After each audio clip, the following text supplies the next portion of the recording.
Welcome, everybody, to How the Tech Are You, our weekly news show on technology and random stuff we're just interested in and want to talk about, I guess. I am historian Matt. You can't find me anywhere. Okay, you can find me on the Plex on Sunday nights, but not really anywhere else. The guy with the pink mic. I am HK Perrin. A little bit about me. I'm a software developer. So on this show, I'm going to be focusing on software development news. I'm going to talk about things like new programming languages, new versions of programming languages. I might talk about new programming languages, but that would, those are rare. And new programming tools, new programming environments. I'm going to try and focus on that. I might touch on other issues, but that'll be my focus. And over to you, Dave. Yeah, I'm Producer Dave. You can find me on Grindr. But I've done network security in the past. I've done systems administration in the past. But now I am a content creator using Linux and open source to create that content. So that's sort of going to be where I'm focused. New tools coming out, interesting things that I'm doing maybe around the studio. One of the interesting things maybe we'll be talking about going forward is as I switch to Pipewire. That'll be a lot of fun to talk about on the show. Assuming there is even a show that can happen as I switch to Pipewire if everything doesn't break. So yeah, that's kind of where I'm at. And you can check me out on Twitter or whatever. You can find all of our Twitter handles actually at echoplexmedia.com.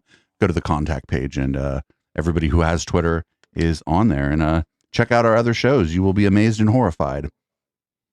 And since I'm going first here, I'm only going to kind of cover one thing this week, I think, because it's kind of a big deal in the Linux community, especially for content creators, because a lot of people are on Ubuntu. Ubuntu 22.04 just dropped. I installed it on the laptop that I carry around. I was not in a big hurry to install it on the computer that I use for production, for whatever reason. Why is that? Well, because this thing works every time we go to do a show. and like on the day one, it's not a good time to switch everything over for like mission critical stuff. I know a lot of people do that and I think they're crazy, but I do admire their courage. Yeah. So I know me and HK have a few things to say about GNOME 42, and I think we're gonna have different things to say about GNOME 42.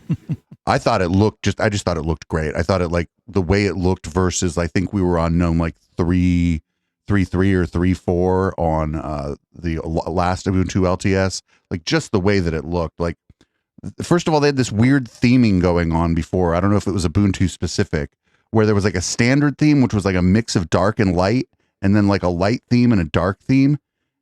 And that was weird, especially because it gave you that standard theme, which was kind of halfway in between. Now it's just light and dark, and that dark theme looks great. Go ahead. Yeah, I personally think that Ubuntu's modifications, which they call it Yaru, their theme, I think it looks better than the default Adwaita theme. But, to each their own. Yeah, like for me on, like when I have just regular Ubuntu installed on the laptop that I carry around, I just want something like that's, my laptop's in my backpack. I open it up. Yeah. Everything's that's fairly, the Yaru theme. Yeah. Everything's fairly familiar to me. I don't mess with anything and it just works. And that's been like, Ubuntu's been pretty good with that ever since they switched to GNOME. But like like this one, it just, the way it looks, I don't know, it feels like everything's like a little bit softer almost in the way that it looks. It's not as jarring. It might just be the display on this laptop's getting old and softening. But the other thing I noticed was for people who use virtual desktops, like instead of having like 73 monitors in front of them, the virtual desktops are like right there in the new Ubuntu when you hit the super key. And so you can switch between your virtual desktops like that instead of having to use finger gestures or whatever people would do on the mouse to do that. The other thing they finally did is they let you resize the dock. Like on the left-hand side of the screen is where all your like commonly used applications are and whatnot. And they let you resize that finally. And it works really well. I trimmed it down because the screen I'm using is 14 inches and not very high resolution. So I trimmed that down. The new screenshot tool is pretty cool because it has screen recording. It's not as good as like OBS, but like on the go, if you just want to record something real quick, it's right there. It's real easy. It will record your desktop audio for you without a whole lot of trouble. And does it let you record directly to a GIF? No, but I could. There's a website, EasyGIF. Okay. That you I can. feel like more places should include that because GIFs just work everywhere. That's not a bad idea. If only we knew a software engineer. The other thing that I noticed is the file manager was cleaned up a lot. It wasn't like anything specific that I could point my finger to about Nautilus, the new version of it, but it felt a little bit different, and I'd have to look at them side by side to really kind of tell people what I thought there. They fixed the software center. The software center before was a dumpster fire. It took forever to load. Like I didn't use it. I would just install everything from the command line, and I launched the software center, and it just launched. And I clicked around. That was my biggest gripe with Ubuntu. The software center was broken for years, like through spanning several releases. Right. All the way back to like Unity, the software center was garbage. Yeah, it not just only garbage, like it was broken on a brand new installation of Ubuntu. Oftentimes the software center just wouldn't even work. Right. It was one of the reasons it was sometimes harder for me to recommend Ubuntu to people who maybe were getting tired of Windows or whatever, just because the software center was so bad. And not only does it work now, which is probably the best improvement, but there's more information just kind of at a glance when you're searching through things too. Like before you would have to go in and to find out if something was a snap or like from the PPAs. And now you can kind of tell just from the search, which is nice because a lot of people want snaps, and like on my laptop, I'll just install the snap. It's fine. But if I'm installing something on my production machine, I want the stuff from the PPA because then it's not loading a bunch of crap that's already on the system. It's faster. It's going to be more responsive. It's going to play nicer with Pulse and Jack. Sometimes snaps, like because they have their own Pulse audio built into them, they won't show up in my Pulse audio, my Pulse audio control panel. And so then I have to just hope that it's sending it through the right pulse sync and jack. And that doesn't work in production. So that's real good. One of the things I didn't like is that Firefox, they installed it default as a snap. Yeah, you can't even install it from apt anymore because the repo doesn't have a Firefox Debian build, like deb package build. So like if you want to install it from a deb package, you have to either just install the deb package manually or add a PPA for it. Right. And I don't know why they would do that. It seems like an application where they don't need to do that. I think they're just maybe something internally they want to push the snap format for the the reason that they say that they do it is because it is much easier to update Firefox through the snap. And they want Firefox to be updated right away. I'm not buying it because you just update things. I don't know. Well, there might be a library that Firefox is using that needs to be updated, but that would break other packages. So I do understand that it is like it's valuable to have it in a snap that can be updated really quickly. I just don't like snaps. I think Flatpak is better. Well, I just don't like them. I just don't like basically them forcing people, because then the other problem is, again, with a new user, they're going to think Ubuntu is slow because of how long Firefox. Because Ubuntu is slow. Well, but the snap takes forever to load. Yeah. Like, so they're going to think Ubuntu is the only one that uses snap. So right. Ubuntu is slow. Right. Because that's the browser that comes with it. And that's what most new users are going to be using is the browser, right? When you turn someone onto something like Ubuntu, it's because they're not using Photoshop. They're not like some kind of power user who has some particular Windows application that they need, because you can't really turn those people onto Ubuntu. You're turning like the typical user, somebody who browses the web, checks their Facebook, goes to maybe Elon Musk's Twitter. You're trying to turn someone on who's not really doing anything particular that needs specific applications in Windows, and then they go in here and they're like, why is Firefox taking this long to load? It's like their first impression. The first thing they're going to open probably is going to be the pre-installed browser, even if they're using it to get Chromium or Brave or Chrome or some other browser. So I just wish they wouldn't have done that, because it just Firefox is not an application that generally I've thought of as, wow, this takes a long time to load. So they kind of ruined Firefox, and maybe people have the impression that Firefox on Linux more broadly just sucks because it takes so long to load in the most popular distribution. And yeah, and it does get better the second time you load it and beyond, but that first impression, it's so important, and they messed it up. And the last thing, this is something I don't really, I notice things about it, but I'm not going to have as much knowledge maybe as HK is. The Linux kernel 5.15 is on some devices, and on my laptop, it's an Ubuntu certified device. It's 5.17, and maybe HK can talk a little bit more about that and what's going on in the new kernel. Yeah, so Ubuntu or Linux 5.17 just came out. I think it came out at the end of last month. After it got delayed for, I think, a week. And it includes a lot of fixes for hardware, but not really much else, not any big notable features or anything. But yeah, it was funny seeing the progression. It was like particularly slow for a kernel that was not really a whole lot of new features. But yeah, I'm happy to see it ship.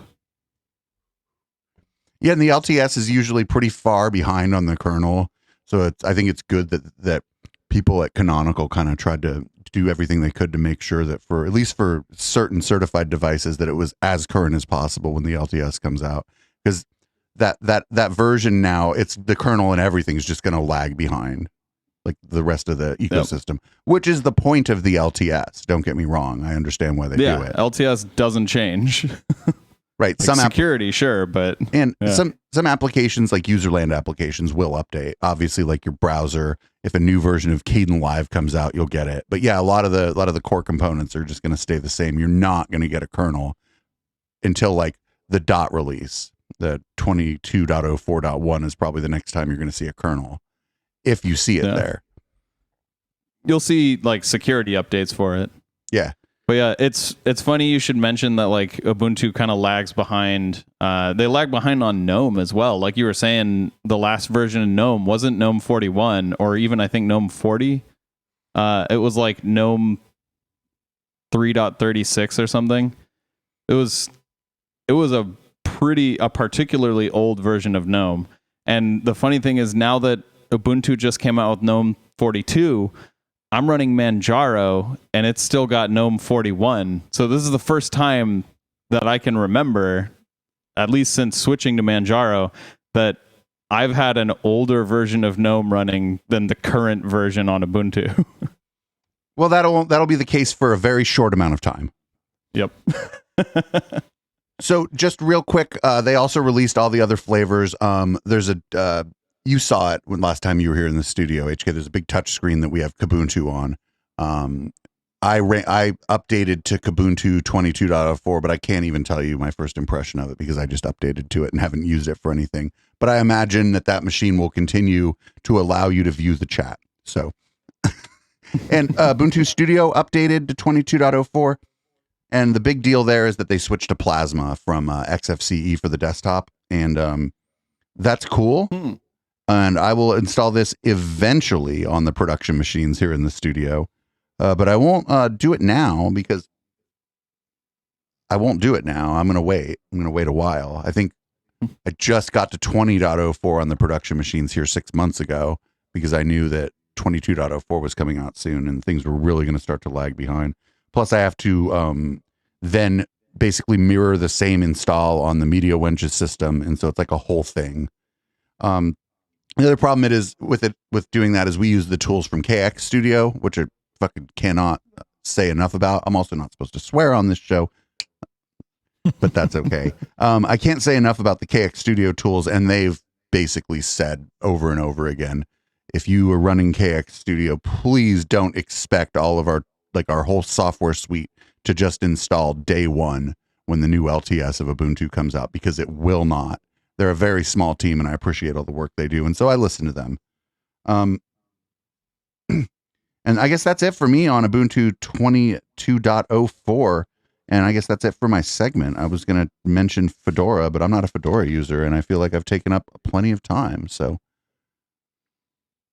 all right. Well, I'll start talking about my stuff. I'm going to talk about the new Node.js that just came out. Node.js 18 just came out, and it has the fetch API by default, available by default. That is a huge deal. You want to explain it a little bit? Yeah, so Node hasn't had a fetch API. They've had their own version of an HTTP request library, and the browser has had, like every major browser has had the fetch API available for years now, and Node has just lagged behind. So there's one library in particular that gives you fetch, or at least the fetch API on Node. It's called Node Fetch, and it's good. You know, I use it, but lately they switched it to I think they switched it from CJS to an ECMAScript module, and that switch caused a lot of issues with everything that I have. So I've just got it pinned at like the last version of Node Fetch.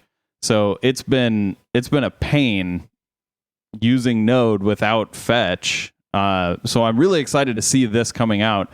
And because my libraries, like every single library that I maintain, I like to keep it usable for the past 3 versions of Node, the past 3 like LTS releases of Node. So maybe within like 4 or 5 years, I might be able to start using fetch. What does Fetch API do for people like me who have no idea what you're talking about? Oh yeah. So when you're working in Node.js, which runs on the server, it's a JavaScript environment that runs on the server, and you want to make an HTTP request. So you, as the server, want to request something from another server, like say a web page or an image or something from another server. You use some library that creates an HTTP request and retrieves the data and gives it to you. And Node had its own version of an HTTP request because when Node came out, the fetch API didn't even exist. So the fetch API has been a standard part of JavaScript for several years now, and it basically re-implemented the functionality that the old HTTP XML request or XML HTTP request object did. And that was that object was invented by Microsoft, which is why it's so terrible and so terribly named. But Fetch replaced that. Fetch lets you generate an HTTP request from within a JavaScript environment. And the browsers had it, like I said, for years. So finally Node has it now. So if I'm not mistaken, an example of that might be on my IceCast server. If it needs to grab from like a database, it grabs like album art and pops it up. Yep. Yeah, it'll grab the album art over HTTP using a fetch request. Yeah. So the next thing I want to talk about is TypeScript 4.7 beta. I use TypeScript in like all of my libraries, and TypeScript hasn't had first-party support for ECMAScript modules. And now finally with this 4.7 beta, TypeScript is adding support for ECMAScript modules, which is a really big deal. It means you can use those modules without having to transpile them to CommonJS. So that's a big deal. That's really cool. Do you want to do a quick description of what TypeScript is? Yeah. So TypeScript is a superset of JavaScript. Is that the right word? Basically, TypeScript is JavaScript plus types. So any valid JavaScript is valid TypeScript, it's an extension, but not any valid TypeScript is valid JavaScript.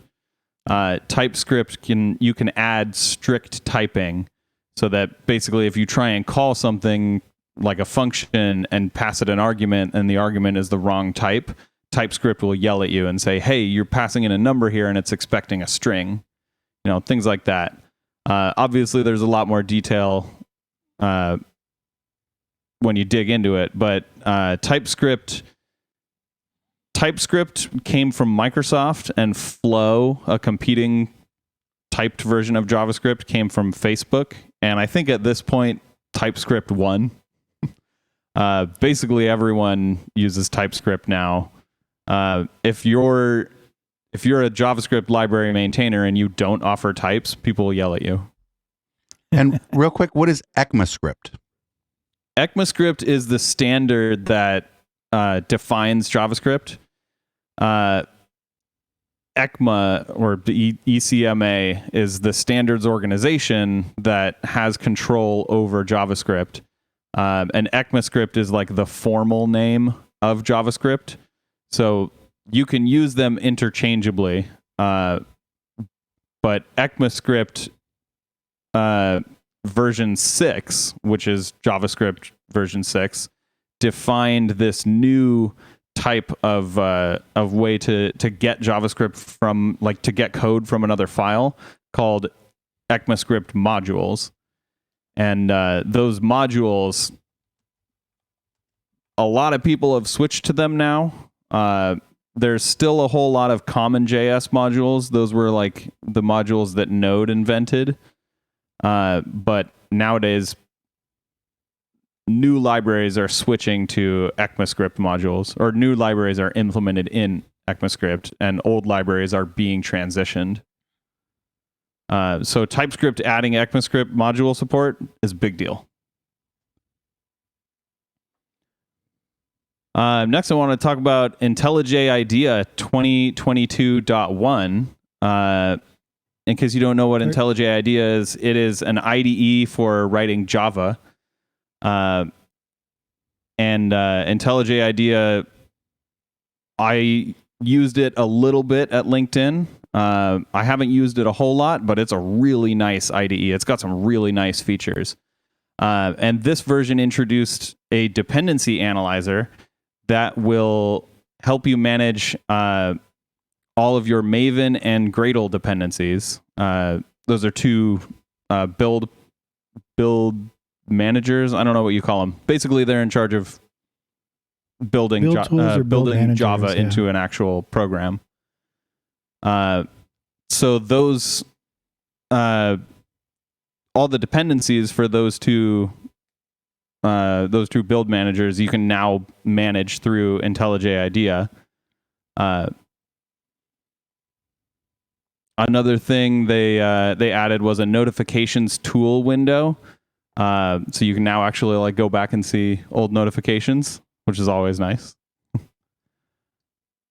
And then lastly, I want to talk about OpenBSD 7.1. OpenBSD 7.1 came out on April 21st, and as per their announcement, it is now ready for general use on Apple Silicon. So good job, OpenBSD developers. That is awesome. I love to see that. The Apple M1 chips are really nice chips. I've got one, and it lasts, like, it's so powerful and it lasts forever. The battery life on it is amazing. So I would love to see, I'd love to see alternative OSs, because Mac is all right, but I prefer Linux and OpenBSD, FreeBSD, all that. So yeah, big kudos to the OpenBSD developers. That's awesome to hear. And if you've got an Apple M1 laptop or an Apple M1 device, and you like to try out alternative OSs, give it a try. This is just in time, by the way, for FreeNAS to stop basing on BSD, change themselves to TrueNAS, and base themselves on Linux. So it's just my only real experience with BSD has been on FreeNAS devices before, and it I never had any problems with it, but I didn't really dig into the underlying operating system, and I've never had occasion to really use BSD at work or anything like that. Well, OpenBSD is a really nice OS. I've tinkered around with it a little. I've never actually like used it as a daily driver, but I've tinkered around with it, and it's an incredibly secure and like rock solid OS. People talk about how secure Linux is. OpenBSD has fewer vulnerabilities historically than Linux. So OpenBSD is like, if Linux is top tier, if Linux is like A tier, OpenBSD is like S tier.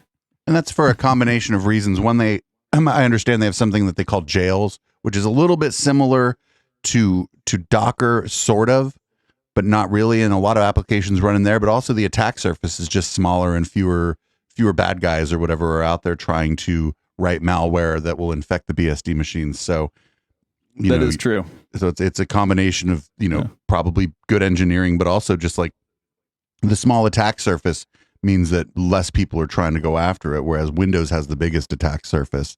And that's why most people are writing malware for Windows. And so, yeah, if you want your stuff secure, definitely go with BSD, because nobody's even knocking on the door.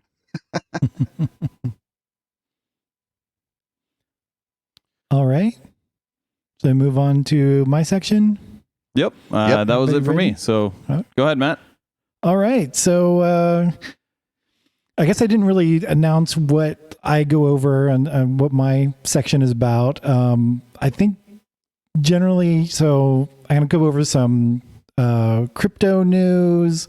And in this section, I'm going to have some stuff on EVs and what else? In general, I'll probably cover more stuff that's like consumer level electronics, whatever I feel like talking about for the day. So today, starting off with some crypto news, Coinbase gets on the NFT market. For those who don't know, NFT stands for non-fungible token. Mostly, if you've heard of them before, you've probably seen stuff like the Bored Apes, and it's a way of sort of trading images online and only have you don't really have one copy, but it's supposed to mean some sort of ownership of it. NFTs are really complicated and they do a lot of different things, but mostly we just use it for art stuff. Like Beanie Babies for tech bros is what that I've heard. That is actually a pretty good description of it right now. I didn't come up with that. I heard that on Twitter somewhere. And it's sort of like almost like having a title deed for the original art or whatever. If No, it gets really weird because it's, people say that, it's being like minted on the blockchain, which is, what crypto is based on. But the image actually isn't on the blockchain. What gets put on a blockchain is a URL, basically a link to the image on some other website. Yeah, it's like a title deed. It's like a title deed. How they confusing. It's like a title deed, how they can't put your car on the title deed because the car's big and doesn't fit on the title deed. So right. It's not perfect, but it's close enough, I think, Yeah, I mean, that's what they're trying to do. But there have been some problems where people they're basically buying this URL and then whoever actually owns a website changes the image that it links to, and that causes problems. So there's a bunch of scams around. To be very careful, but Coinbase is getting in on it, legitimizing it to a certain respect. Coinbase is basically the biggest crypto exchange in the United States that is fully registered and probably not illegal, right? You know what I mean? They've done all the things, and you're allowed to trade if you're an American. You want to trade here. There are some other exchanges outside of the U.S. that you can exchange on, but it's really iffy, I have a question regarding the URL. Is a big deal. What was that? I have a question regarding the URL. Yeah. If what you're putting on the blockchain is a URL, couldn't you just put a data URL? Put a data URL? Yeah, use the data scheme for a base 64 encoded image. Well, yeah, but that would be really big. It would be, yeah.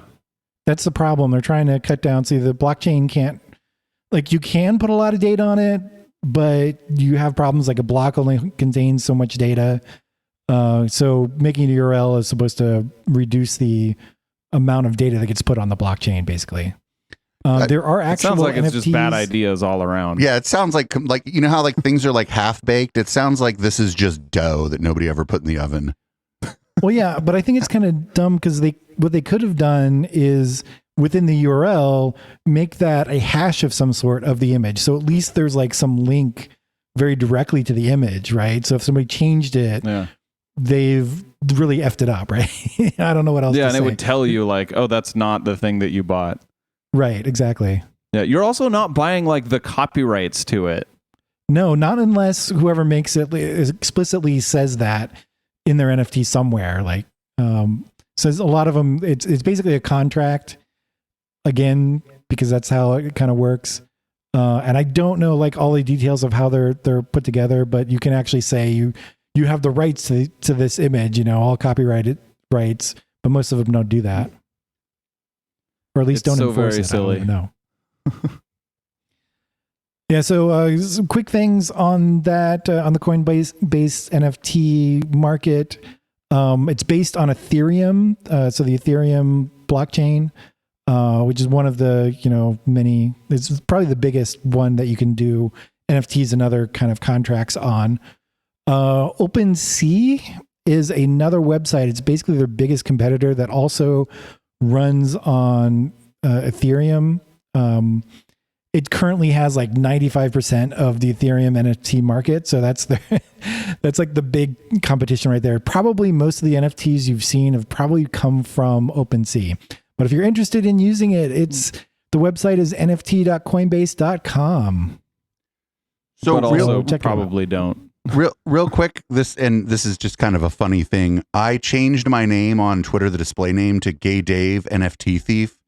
And then all of a sudden, a bunch of people with these weird ape logos and a check mark next to the name followed me. And I get engagement from them all the time from all these verified accounts just because I changed my name to NFT Thief. Either they thought it was funny, or the fact that NFT is in the username, they have some kind of like software running or whatever that has them follow me and like my statuses and stuff. I just thought that was kind of funny. Yeah, I would believe it. Like NFT is the hot thing right now. And just for funsies, since we're talking about Ethereum and the Ethereum blockchain, the Ethereum merge has been pushed back to Q3 or Q4. If you know anything about that, this is basically Ethereum is being updated to Ethereum 2.0, which includes a lot of changes and updates, including the switch from proof of work to proof of stake. The proof of stake is, a lot of people are looking forward to it. And one of the things that's really nice about that, it's not directly for the Ethereum or Ether, the actual coin that's on it, but it's hope when we actually switch to proof of stake, the amount of power used to run Ethereum and the Ethereum network will drop just drastically. They think it'll drop down to maybe 1% of the power usage, which will make it almost like a green crypto, but not really. It's still using power, but but better. Think of all the e-waste RTX 3090s. Yeah, I wouldn't need any of those. You know, I've been looking for a video card, just kind of slight weight. A friend of Patty K from the Roughies gave me a slightly faster one than what I had before. But what I want is like a fast video card. So I am looking forward to this. Well, I don't know how much it's going to help because Bitcoin, the original cryptocurrency, is not switching over. I don't think they have any plans to switch over to proof of stake. Bitcoin, you don't usually mine on graphics cards, though. That's true. You use ASICs, right? I don't know if Ethereum does either, but yeah, you can for sure mine Ethereum on graphics cards. Okay, fair enough. I don't remember the protocol they use. Actually, shout out to the fellas over at PC Per, the PC Per podcast. They've done a pretty good job of explaining why they hate Ethereum because it's a gaming and computer hardware show, so they're like they've done a pretty good job of explaining why they hate this stuff, because they're like, I think I should just be able to buy a video card. What is wrong? What is going on? Like the chip shortage made it bad enough. Like the chip shortage was bad enough, but then like a lot of people, like, working from home, or some people even lost their jobs or whatever, picked up sort of crypto as like a hobby. And so that made that like added, I guess, insult to injury or whatever to people who were just looking to buy a video card. And so this is like really good, actually, if they're going to change this. It's super good. That's Not good just to for know. me, but just for like there's a whole other industry actually that needs video cards, and it's why we have video cards. It's called video games. So Yeah. everybody in that industry is like breathing a sigh of relief as soon as this happens. Well, probably everybody but the chip makers who can sell for more. Right Yeah, now. NVIDIA's Anyways. probably upset about this. Well, maybe video card scalpers would be the most upset, because if you can grab a couple video cards at MSRP, especially at the beginning, if you could find a way to grab a few at MSRP and then sell them for 4 times as much, those people didn't like it either. But like, I'm not going to shed a tear for the video card scalpers. Well, thanks for the update. I have not been following mining as much. I just knew that, and I didn't know that the Ethereum was doing the graphics cards, but I just knew that people were complaining a lot about the electricity used, power used. So moving on, also on the electric side, so the F150, Ford F150 Lightning goes on sale. That actually apparently starts tomorrow. So the F-150 Tomorrow as of Lightning recording. is what? Tomorrow as of recording. As of recording. That's right. So I don't know. When We're this actually recording on goes April 25th, so tomorrow is April 26th to us. It's the 26th. Yes. Thanks for the clarification. There have been like a bunch of pre-orders. So I don't know exactly what they mean by on sale. I don't know if that actually means they'll be delivering the first versions or what.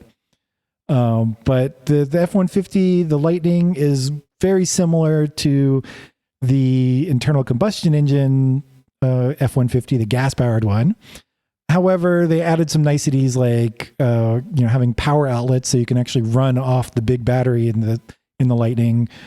You can, and I don't know the details on how you do this, but basically you can plug the Lightning into your house through a certain converter, and basically if the power goes out, you can run off of your Lightning for a certain period of time. So it's basically like a giant house battery if necessary. It's a little nicety. But the one a lot of people are talking about is the extra large frunk. So the front trunk. That was gained popularity with Tesla cars, but apparently this is a really large one, and they're talking about basically tailgating out of the front, or front gating, or something to that effect. What else? The starting price is under $40,000, but that's basically getting the truck in like nothing.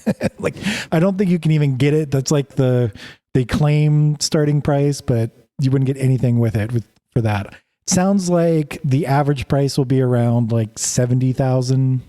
And of course, if you really want to pay a lot of money, you can go over $100,000 for it, for the really nice version, I guess.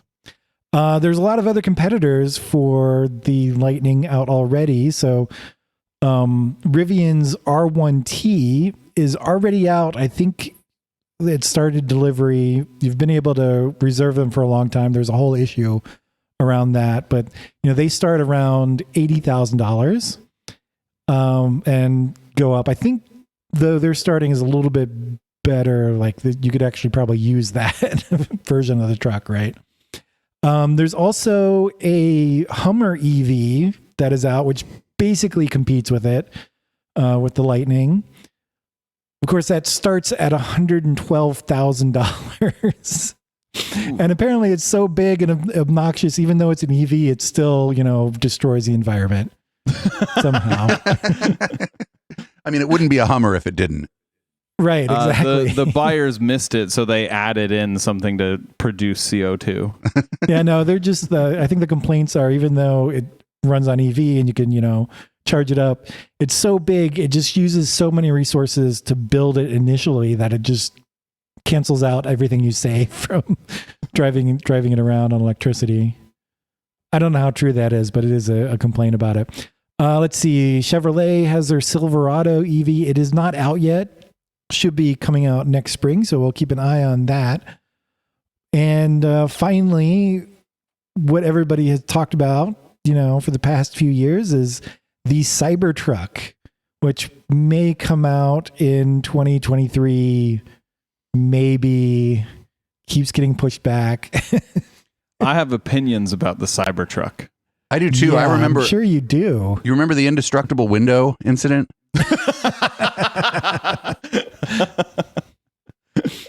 That was great. That was fantastic. And then he was like, "Here, try it again," and it break the next one. So I drive a truck. Do you guys drive a truck? Neither of you drive the truck, right? I do not drive a truck. My parents have trucks, though.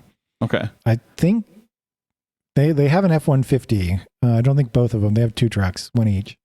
So I drive a truck because I haul things like on a fairly regular basis, which means I've developed a kind of taste for how the bed of my truck is laid out. There are certain things that I wish my truck had that it doesn't, and there are certain things that my truck has that I'm really happy about. Just for reference, I have a Toyota Tacoma 2007 year model, or model year. But so when I first saw the Cybertruck, my very first thought was someone who's never owned a truck designed that truck. Because they made so many glaringly obvious mistakes.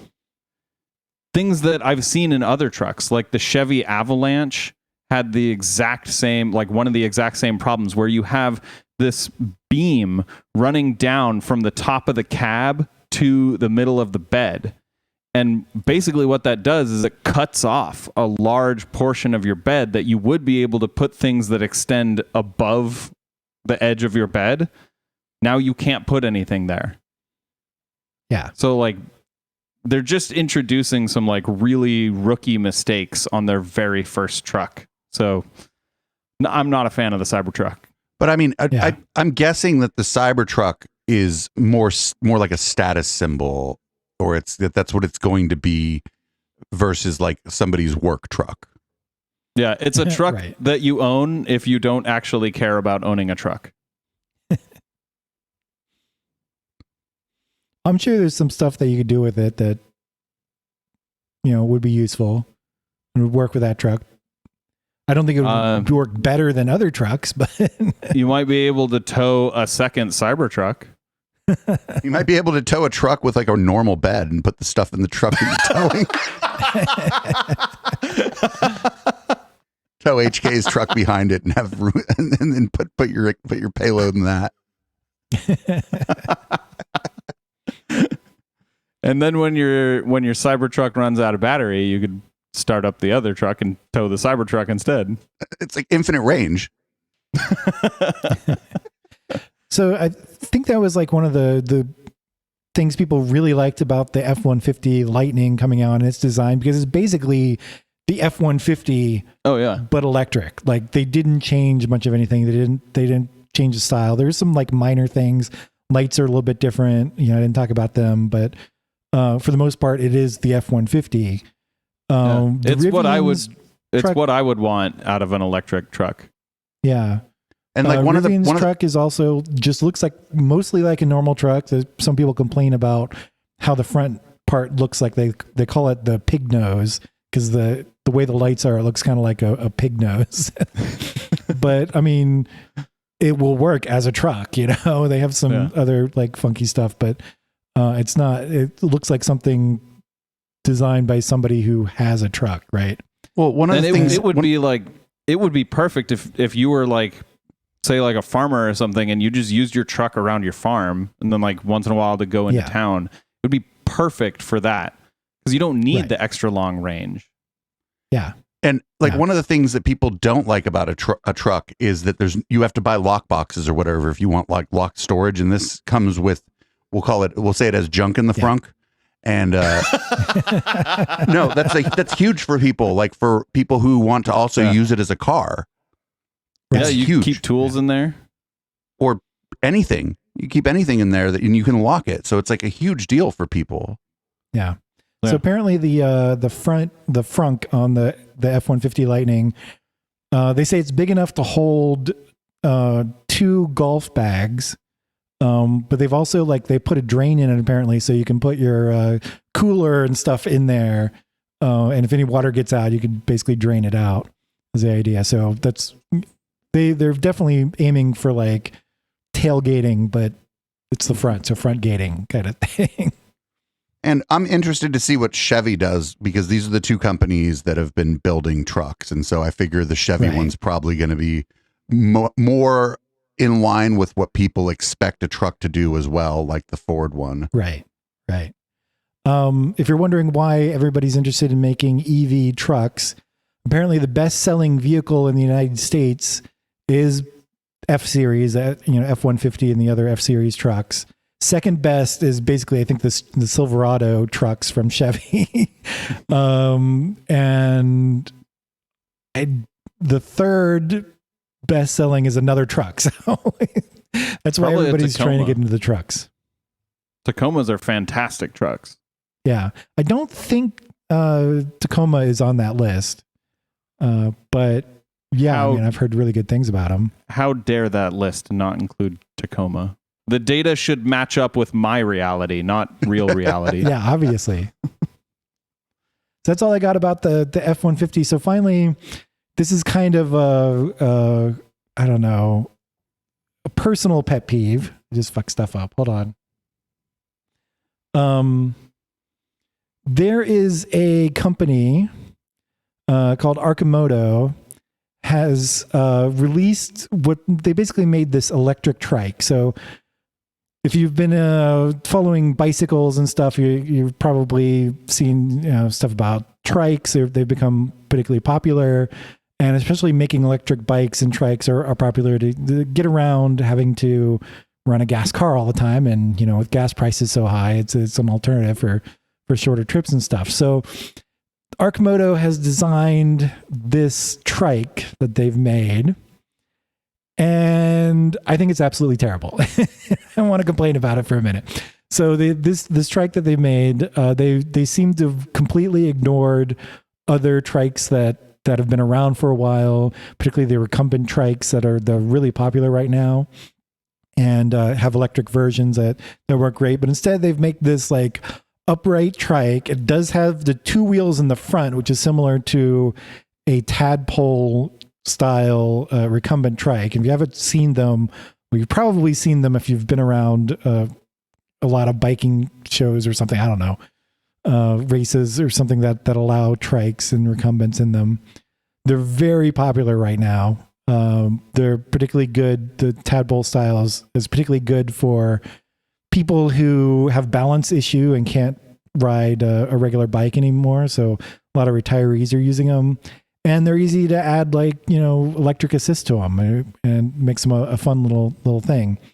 In fact, my mom has she has 2 recumbent trikes, and one of them she just added an electric assist to, and is apparently having a lot of fun with. So they're great. But these people, the Arcimoto, has made it sort of an upright bike / trike, where you're sitting up high on this what looks like almost like a regular bike, except it has 2 wheels in the front, which doesn't sound too bad. They added a bunch of hardware so that you can lean in the turns, which is one of their big selling points, because trikes usually you can't lean much.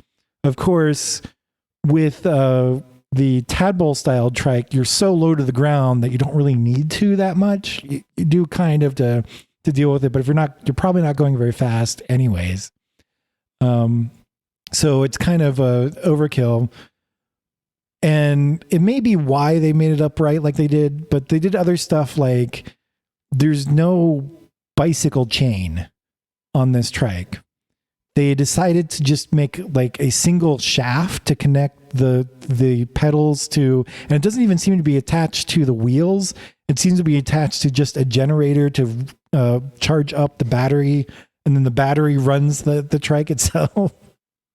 It just seems like I guess some people who don't know, that sounds like maybe that's a good design, except if any of that breaks, you can't take it to a regular bike shop, which is all over the place. You have to get specific stuff from them. like bike chains are very standard. I guess that's not a big problem to get replaced or fixed or worked on and stuff. So what else? The other like kind of good thing that they added is you can put it in stationary mode. So it doesn't, you're pedaling, but you're not actually like moving the trike itself. And that will actually recharge the battery. So you're using your own power to recharge the battery as you're going I had along. a bike that would do that a lot of when I tried to shift, it would put itself into stationary mode. The bike would put it into stationary mode? Yeah, the chain would just go boop. Yeah. Right off the gear. Yeah. Bam. Not Pedaling quite doesn't the do anything. Not quite the same thing. Sounds like you sounds like you needed some adjustment there, buddy. That was not a good bike. So anyways, this it's called the Mean Lean Machine from Arcimoto. They've been advertising Does it it all grill over the fat? place. What? Does it grill fat? No. It You're doesn't grill pedaling fat. though, right? So you're burning fat. So couldn't you call it the Mean Lean Fat Grilling Machine? They probably will get sued. Or at least beat up by George Foreman. Yeah. So like I really felt like I needed to say something about that because they're advertising it. I've seen it in a bunch of different places. I do follow some bike stuff. I would not recommend it. Look stupid. Just get a tadpole style recumbent trike with a electric assist. Yeah, I see a lot of the bike party people who are towing a lot of speakers are starting to switch over from a standard kind of e-bike to what you're describing, I guess the tadpole style bike where you're kind of laying down. And I don't know if it's just because they're popular or if there's some specific reason that's better for them to be towing all this stuff. It's probably a lot easier for them to tow, especially if it has like an electric assist on it. But those trikes are really popular. I was kind of surprised. I ride recumbent bicycles, and I'm starting to have trouble finding shops that will actually like sell them. They've all turned into the recumbent trike shops. You can find them all over the place. Huh. Yeah, I don't know. I mean, the bikes they were using at Bike Party prior were also like electronic assist. If you're towing like professional sound systems on a trailer behind a bike, you're doing it with electric assist. In fact, one of the guys is an electrical engineer and was helping people add more batteries, upgrade the motors in the bikes, that kind of stuff. So, but it is interesting to see them all starting to lay down. It's it's just, well, I think that's a lot more comfortable way to ride a bike. I'm sure some people might disagree, but I don't know how. Yeah, I mean, if I'm not go DJing 50 miles an hour down a hill, though? Can you do what? Can you go 50 miles an hour down a hill, though? Yes. In fact, a recumbent bike is more aerodynamic than upright bikes. So going downhill really fast is actually easier than a regular. Have you seen that video bike. of the guy who like gets up onto his bike and puts his I've legs seen that. out That's really funny. him? That might be more aerodynamic. sounds dangerous. Yeah. Yeah. I mean, when I ride, if I don't DJ at Bike Party, I ride and drink the whole time. So I need the least complicated contraption I can get my hands on. And so like a city bike is a good way to go. Yeah, I don't know enough about this stuff, and it's I'll take a look into it because I know a lot of the Bike Party guys are like really guys and gals are like really interested in this stuff. Yeah, unfortunately, we're just basically doing the podcast version of the show now. I have images I could show and be more clear, but podcast people will be very confused. Right. So just look up tadpole recumbent trike. The other style is called a delta. That's with the two wheels in the back and one in the front. Probably more like what you've seen in the past for adult trikes, Right, like those aren't as popular. That's the adult version of the big wheel, right? Yeah, pretty much. Yeah, Yeah, like when you go to a city or whatever, and somebody will give you a ride on the back of their trike. That's Yep. that kind of trike. Yeah. Yep. All right. Well, all right, fellas. I think that one's in the can. That's the first episode of How the Tech Are You? Yep. Yeah. If you, We're going to do this every week, correct? in theory, We're going to try. in theory, since I'm good at this stuff, I guess I'll read the show out. You can find the show. Please do. You can find this show on all the major podcatchers. If it's not on the podcatcher you use, just wait a couple weeks. It'll be there. And then you can go ahead and email us. You can hit us up, echo@echoplexmedia.com. I'll make sure that it ends up on the podcatcher. But I added it to all the major ones, and those seem to populate a lot of the smaller, less popular ones. You can find this on YouTube. Maybe we'll put a link to the YouTube channel in the show notes for the podcast. And we are working on making the YouTube version of this look like a YouTube show and not just three people in boxes with space in where the fourth box might be. And you should check out all of our other shows at Echoplex Media. Just search for Echoplex Media on your podcatcher of choice. I was reluctant to add another show, but I think this was the right show to add. So I'm glad you came to me with this idea, Matt.